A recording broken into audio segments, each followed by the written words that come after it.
বাংলাদেশের জাতীয়তাবাদী দলের ভারপ্রাপ্ত চেয়ারম্যান জনাব তারেক রহমানের ৬১তম জন্মদিন উপলক্ষে আমরা ভাঙ্গা উপজেলা হসপিটালে পরিচ্ছন্নতা অভিযান পরিচালনা করি কৃষক দলের উপলক্ষে।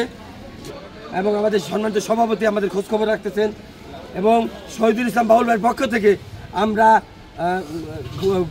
গরিব দুস্থদের মাঝে খাবার বিতরণ করব দুপুর সময় এবং রুগীদের মাঝে আমরা খাবার বিতরণ করব বাউল ভাইয়ের নেতৃত্বে, বাউল ভাই নির্দেশ করবে এবং বাউল ভাই নির্দেশ করবে আমরা আজকেই পরিচ্ছন্ন অভিযান পরিচালনা করতেছি। বাংলাদেশ জাতীয়তাবাদী কৃষক দলের পক্ষ থেকে সবাইকে ধন্যবাদ। আপনারা স্বাস্থ্য কমপ্লেক্সের যে ধরনের রোগীরা আমাদের এলাকার বিভিন্ন থানা থেকেও আসে, এটা অনেক ঐতিহ্যবাহী হাসপাতাল। এই হাসপাতালে তারা সেবা দিতে আসেন, চিকিৎসার জন্য আসেন।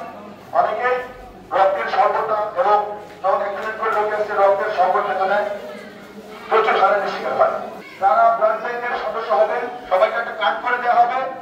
পাশাপাশি আমাদের এই হাসপাতালের যারা সেবা দিতে আসেন কেউ যেন রক্তের স্বল্পতার সম্পর্কে শেখানো হয়, সেজন্য এই প্রচেষ্টা। এখন থেকে আমাদের এই হাসপাতালে যারা চিকিৎসা দিতে আসবেন সমস্ত সর্বশ্রেণী সাধারণ মানুষের সহযোগিতার জন্য বলছি, যারা রক্তের কোন রকম সংকট অনুভব করবেন, রক্তের দরকার হবে, ইনশাআল্লাহ আমরা আশা করি ছাত্র দলের পক্ষ থেকে সাথে সাথে রক্তের ব্যবস্থা হয়ে যাবে। আসসালামু আলাইকুম। আপনাদের সবাইকে অসংখ্য ধন্যবাদ যে আপনারা কষ্ট করে এখানে এসেছেন এবং আমাদের দিকে মানবিকতার হাত প্রসারিত করেছেন।